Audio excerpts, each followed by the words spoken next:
Добрый день, друзья! В своем 6-м влоге я приглашаю вас, угадайте куда, в старинную деревню, и называется она Старая Ведуга. Точно неизвестно, почему село получило такое название. Возможно, есть связь со словами «ведет», «вести», «ведать», «ведига». В любой точке земли первое, что нас встречает, это деревья. Таинственные, мистические свидетели былых времен. Мы с папой едем по дороге, вдоль которой деревья создают волшебный туннель. Это дорога в русскую глубинку, в деревенскую старину, и я хочу поделиться с вами этим волшебством.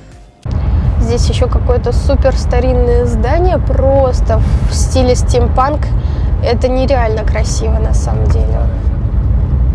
Старая Ведуга. Здесь очень старые маленькие домики, кирпичные. Это завод, да, пап? Не совсем. Промышленность. С одной стороны домики, а с другой стороны бескрайние русские поля. Просто огромнейшие поля.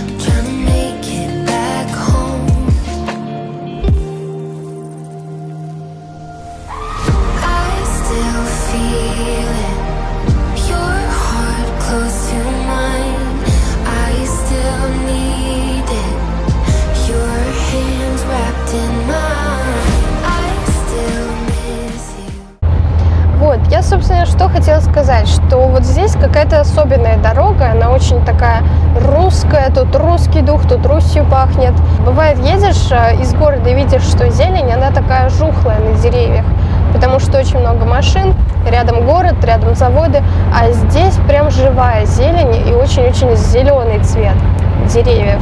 Папа мне сейчас рассказывал, что Ведуга – это то место, откуда у нас произрастают корни нашего рода, как-то так.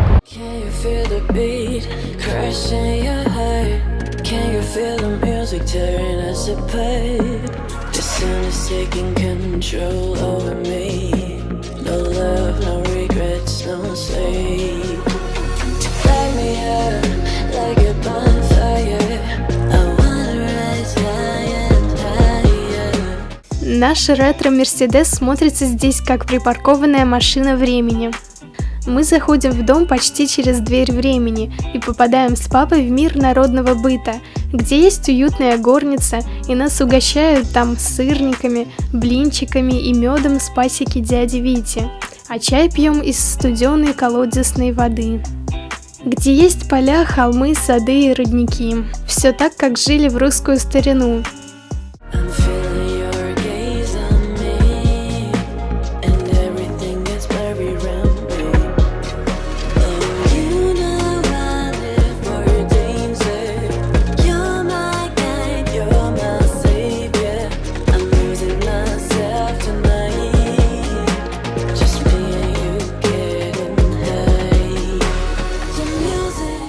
В деревнях время отмеряется четко. С рассветом начинается работа, на закате вечернее чаепитие и здоровый сон. И все это на свежем чистом воздухе.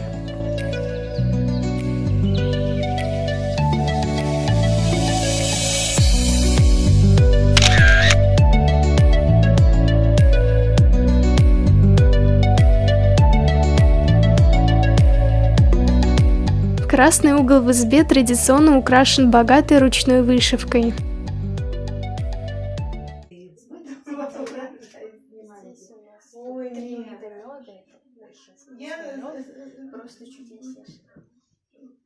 Стаканчиках выращиваю эти гибриды, но я их терпеть не могу. Толстые шкуры, только что огурцами называется. Вот. А когда это свои огурцы, очень вкусные сырники. Ну, это как всегда мы в конце мая. I remember that night when I last saw you. It was a night of, you were crying in all the photos. Life hadn't turned out like we thought.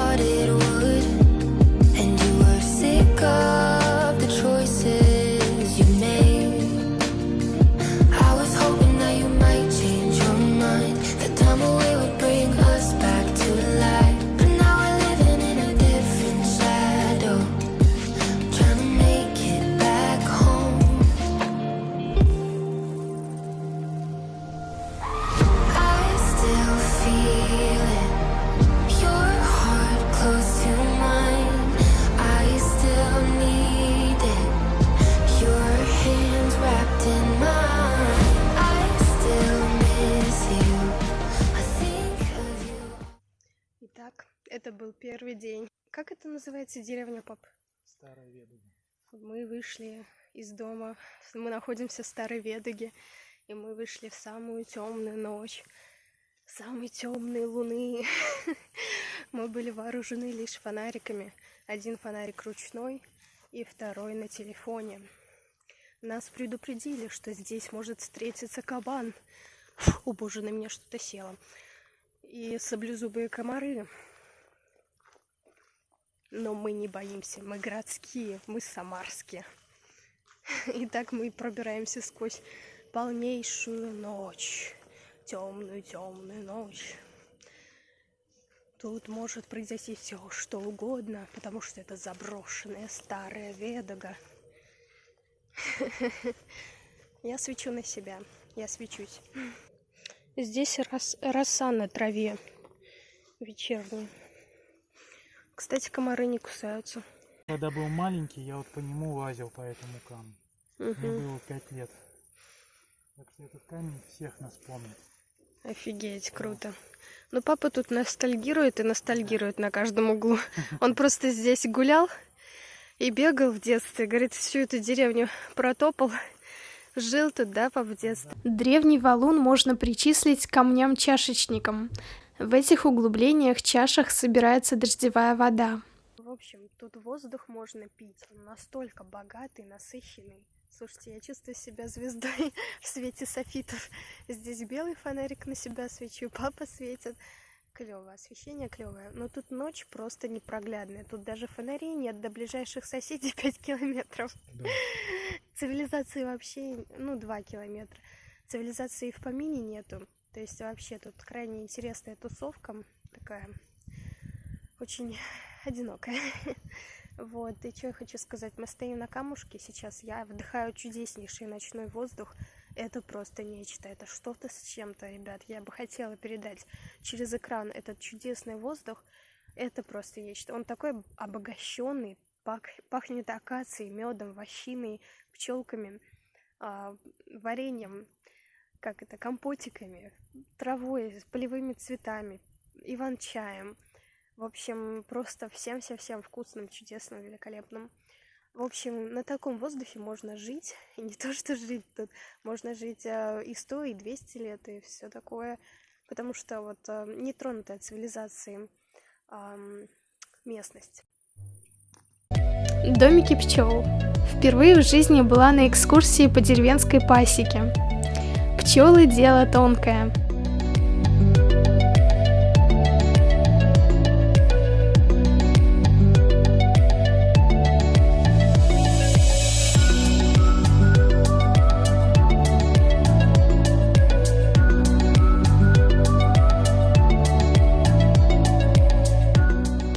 Это соты.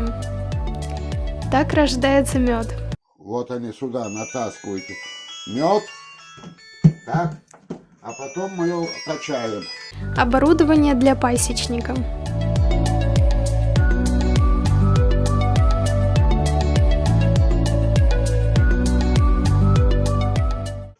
Вот сюда рамки закладывают, крутятся, и все это получается.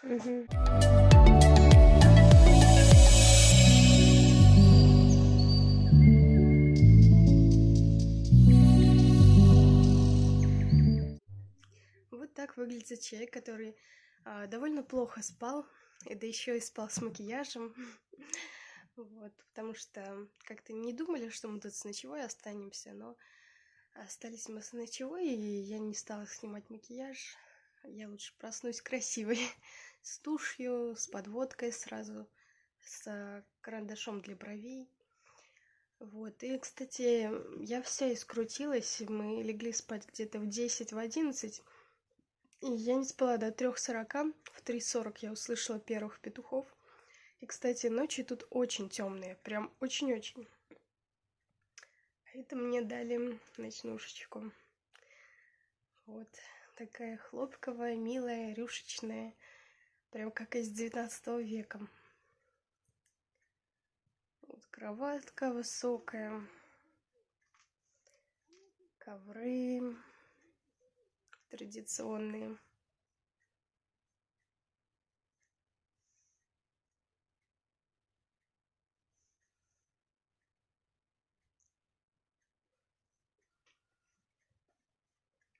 Сейчас выпила просто кипяток с медом. Добавила туда 10 ложек меда двух видов. Ну, точнее, 5 ложек одного вида и 5 ложек другого вида. Очень-очень полезная вещь. Сейчас собираемся уже ехать. Я так хотела днем поснимать их огород, лошадку, все-все-все. Надо уже собираться, уже торопиться. Нас ждет мама. Кстати, тут очень удобные кровати. Прям очень-очень. Они высокие, какие-то такие пружинистые и мягкие, обволакивающие. Прям чудо. Вот под конец я уже, конечно, спала. Правда, сон не помню. Вот, ну ладно. Я бы еще поспала. Ну, я всегда просыпаюсь и ложусь спать дальше. Вот еще нас с вкусными сырниками кормили. Нашла старинную открытку. А вы любите открытки? Дарите их близким?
В предбаннике хранился пакет с советскими открытками и книгами. Он меня заинтересовал. Я спросила про них у бабы Веры, и она мне их подарила. Это был очень приятный подарок. Это почти антиквариат. Времена ушли, а открытки их сохранили. Мне очень нравится пересматривать их время от времени. Таким образом, я как будто переношусь во времени. Посмотрите, как красиво они упакованы, и какая прекрасная глянцевая печать. Это настоящая история, которую можно потрогать.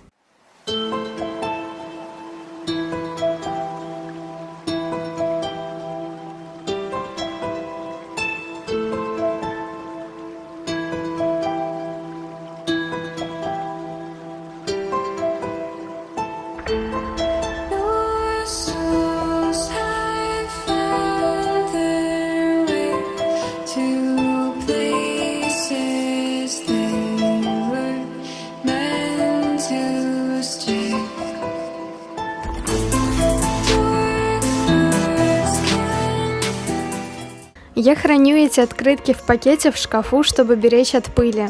Для меня это настоящая драгоценность.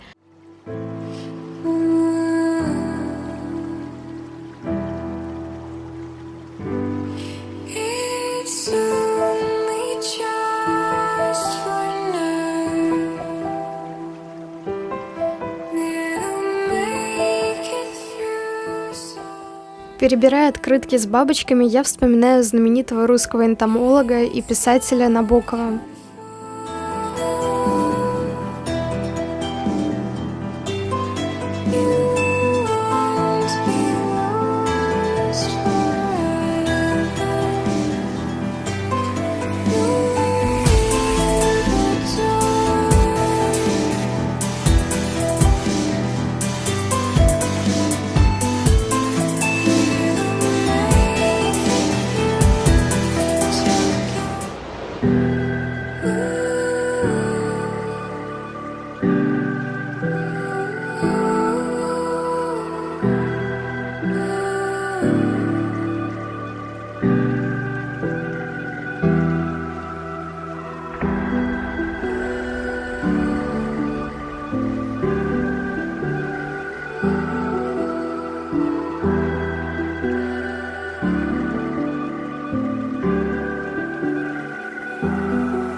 goes down. Driving lights in hearts, counting trees around. This is our day to dream. My heart it's cursed with you.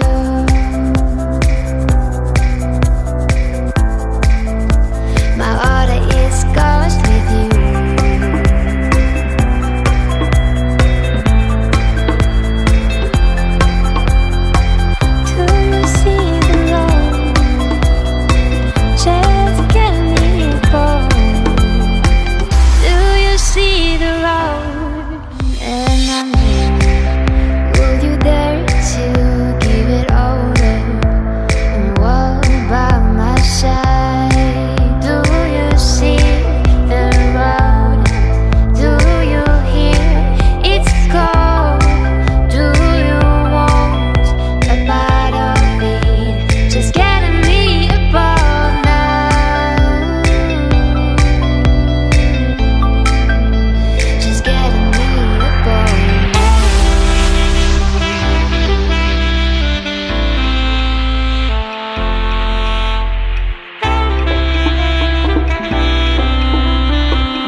Спасибо, что Сережу отпустили. Да еще таких ангелочков к нам привезли. Хоть друг на друга поглядели.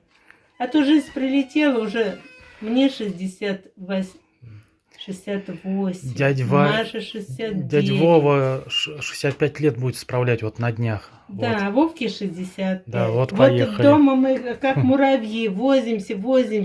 А вот если где-то сидеть в гостях, мне это настолько утомительно, что я не выдерживаю. Это мне настолько тяжело. Мгм. Даже в мыслях собраться. Вот настолько все непривычно. Казалось бы, вот такой комфорт, а для меня дискомфорт. Мне там воздуха не хватает. Вот и мы там я думаю, что на бежим. машине приехать Мгм. очень тяжело. И что Васе, что Ване. Вот. А ежели поездом, то это Ну. вполне, это намного лучше и легче. Ну, наверное, да. Будет, может быть, и подороже, но легче. В поезде можно ехать. Знаешь, даже представить себе не можешь, какой была вот эта прошедшая неделя. Мгм. У нас даже ночью не было возможности отдыхать. Колготно все. Да, вот это. потому что в 5 часов уже вставали, и надо было уже то, что отработали вот к 10 часам. Вот.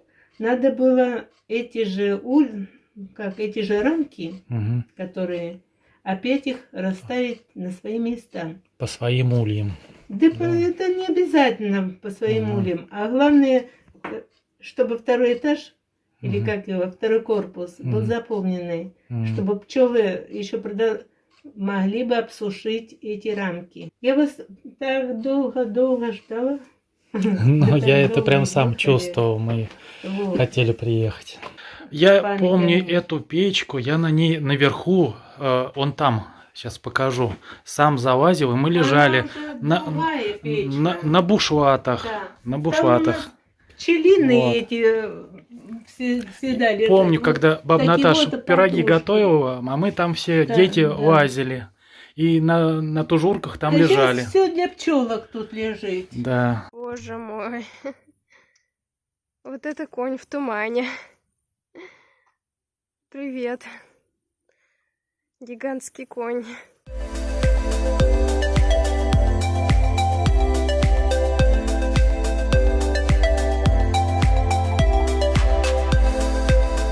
Баба Маша и баба Аня из Воронежа тоже подарили мне подарки. От бабы Маши мы привезли в Самару цветок «Золотой ус», и баба Аня мне подарила книжку. Это такая маленькая компактная книжка в очень красивом переплете с золотыми узорами и тоже прекрасная глянцевая печать. И я думаю, это очень интересная книжка, хотя я ее еще не читала, но мне она уже очень нравится.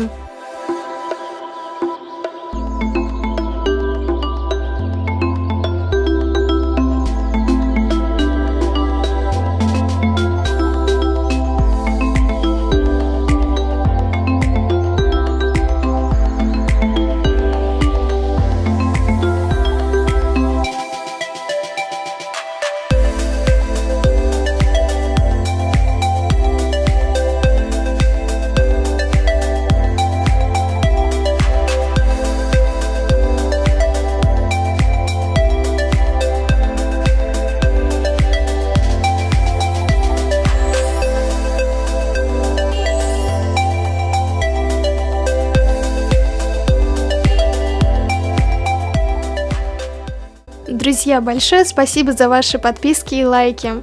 Мне очень приятно, что вы у меня есть, что вы меня поддерживаете и интересуетесь моим творчеством. До скорых встреч в моих видео. Love my subscribers.